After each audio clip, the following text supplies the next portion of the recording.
Hello friends, मैं teacher Sangeeta Singh आप सभी का मैं अपने YouTube channel teacher Sangeeta Singh में स्वागत करती हूँ। आज की वीडियो में हम विशेषण का तीसरा भेद परिमाणवाचक विशेषण के बारे में अध्ययन करेंगे। तो चलिए शुरू करते हैं आज का वीडियो।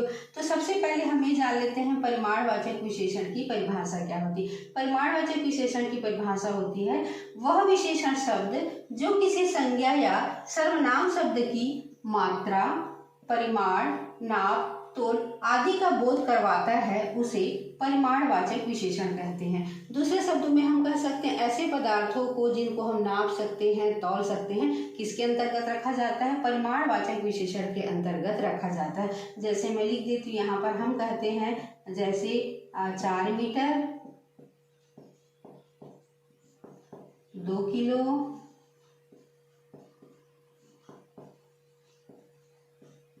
कुछ फल, थोड़ा दूध।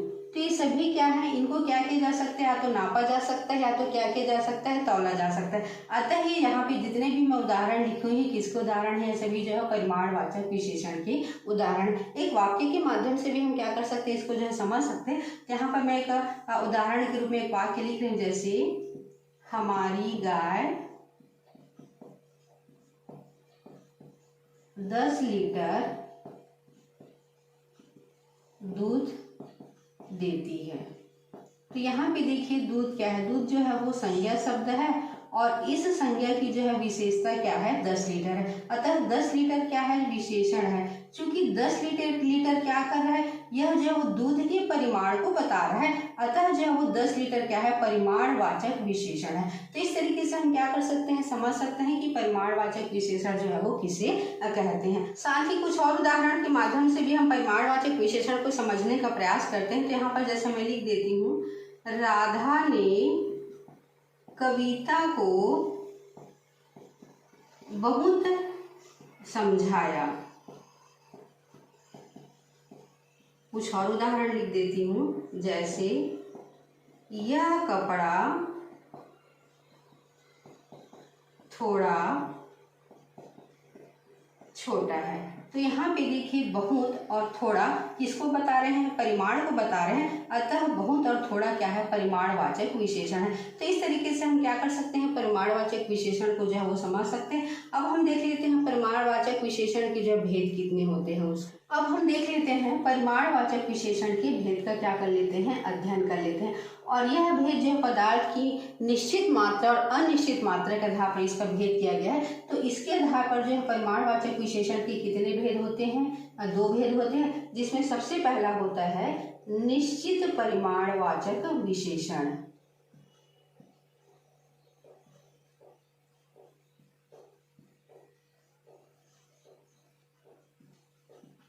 और दूसरा होता है अनिश्चित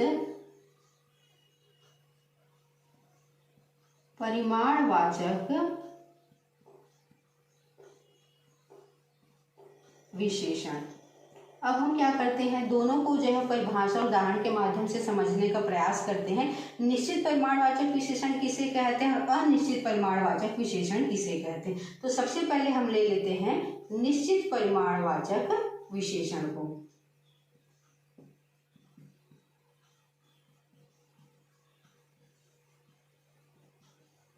इसकी परिभाषा क्या होती है? किसी वाक्य में संज्ञा या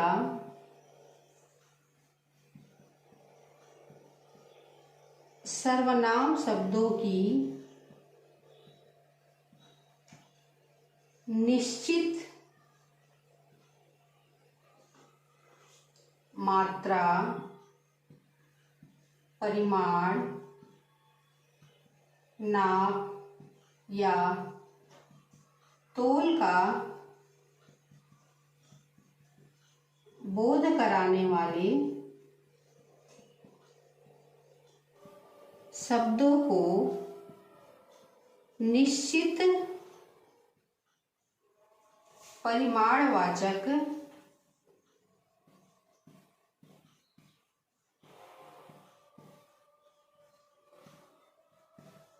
विशेषण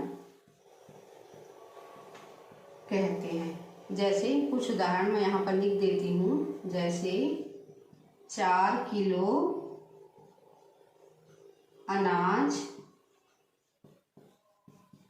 2 लीटर तेल। इस तरीके से हम क्या कर सकते हैं, इसको जो है तैयार कर सकते हैं।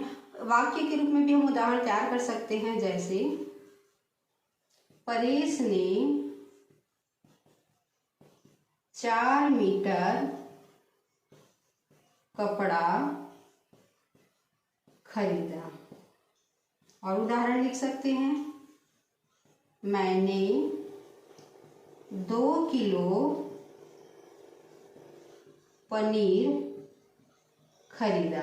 तो यहाँ पे देखिए पनीर और कपड़े की मात्रा क्या है, निश्चित है, 4 मीटर और 2 किलो। अतः यह जो है क्या है, निश्चित परिमाणवाचक विशेषण की जो है वो क्या है, उदाहरण है। और आगे हम देख लेते हैं अनिश्चित परिमाणवाचक विशेषण। अब हम अनिश्चित परिमाणवाचक विशेषण को भी परिभाषा और उदाहरण के माध्यम से समझ लेते हैं। तो अनिश्चित परिमाणवाचक विशेषण की परिभाषा क्या होती है, अनिश्चित परिमाणवाचक विशेषण किसी वाक्य में संज्ञा या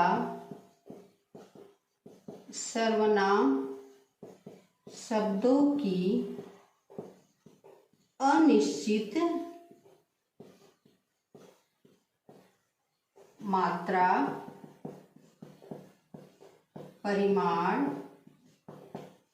नाप, तोल का बोध कराने वाले शब्दों को अनिश्चित परिमाणवाचक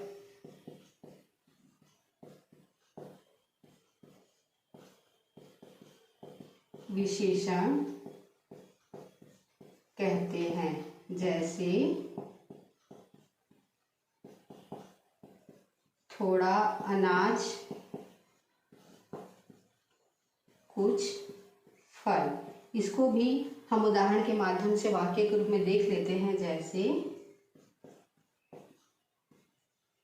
मुझे कुछ फल खरीदने हैं। दादाजी ने थोड़ा सा दूध मंगाया है। तो यहाँ पे देखिए जो फल है और दूध है उसकी मात्रा जो है वो निश्चित नहीं है, अतः यह जो है क्या है, अनिश्चित परिमाणवाचक विशेषण की उदाहरण है।